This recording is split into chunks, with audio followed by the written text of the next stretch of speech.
before a North Korea war, we'd see this.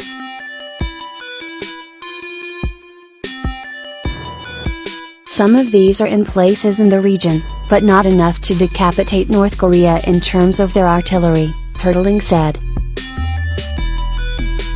North Korea has thousands of conventional artillery pieces within range of the South Korean capital of Seoul.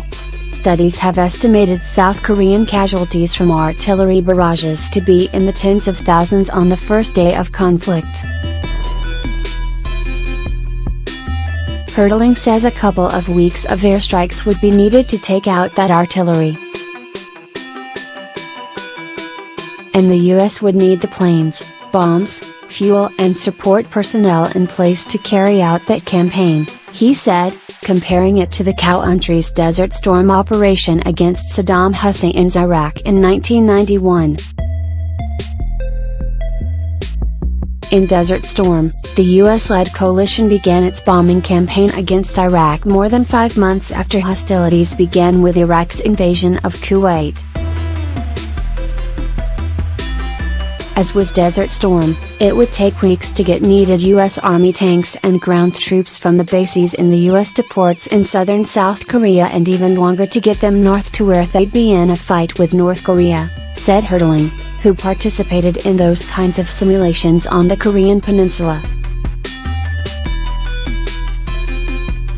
Rising military tensions in Asia-Pacific, how do the major players compare?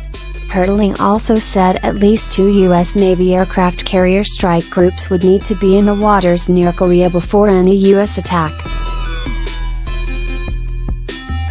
Carl Schuster, a former director of operations at the U.S. Pacific Command's Joint Intelligence Center, said there should be even more U.S. firepower. As a planner, I'd rather have 3 carriers than 2, plus additional Air Force, Navy and Marine Corps fighters, said Schuster, now a Hawaii Pacific University professor. Schuster also said the U.S. would need to ensure it had enough bombs, missiles and electronic warfare planes to destroy or disable North Korea's air defenses before the heavy bombers needed to strike North Korea's fortified nuclear weapons sites could be sent in. Reinforcements for those aircraft would likely have to be dispatched to Guam or Japan. Hertling said much of what the U.S. would need may not even be stationed in the U.S., but deployed in current military campaigns against ISIS in the Middle East or the Taliban in Afghanistan. All that being said, Schuster said it wouldn't be surprising to see some U.S. assets moving nearer to the Korean peninsula in the next few days, maybe a carrier group into waters close to Japan, another guided missile submarine port call in South Korea, or more U.S. Air Force bombers moving to Guam or Okinawa. But these would be defensive in nature and more of a warning to Pyongyang rather than indications that a U.S. strike was imminent, he said.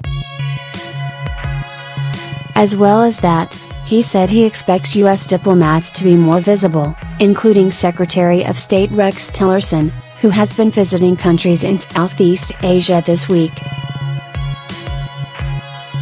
This will force Tillerson to be a bit more visible, Schuster said of comments by Trump on Tuesday that North Korea will see the U.S.'s fire and fury. Is going to get a lot of questions of what our intentions are, Schuster said. Schuster also said he doesn't expect any North Korean attack on Guam or any place else, saying Kim Jong Un's threats are mostly bluster. Kim's actions are macho within some concise constraints, he said. 1. North Korea's missiles are untested in actual battle and their accuracy is far from certain, he said. 2. The US could retaliate in a fashion Kim couldn't withstand, meaning the end of the Kim regime, he said. He does not want to provoke us into something that would remove him from the scene. But Kim is a wily operator and knows what he can get away with, so another missile test or large-scale artillery exercises in North Korea wouldn't be surprising, added Schuster.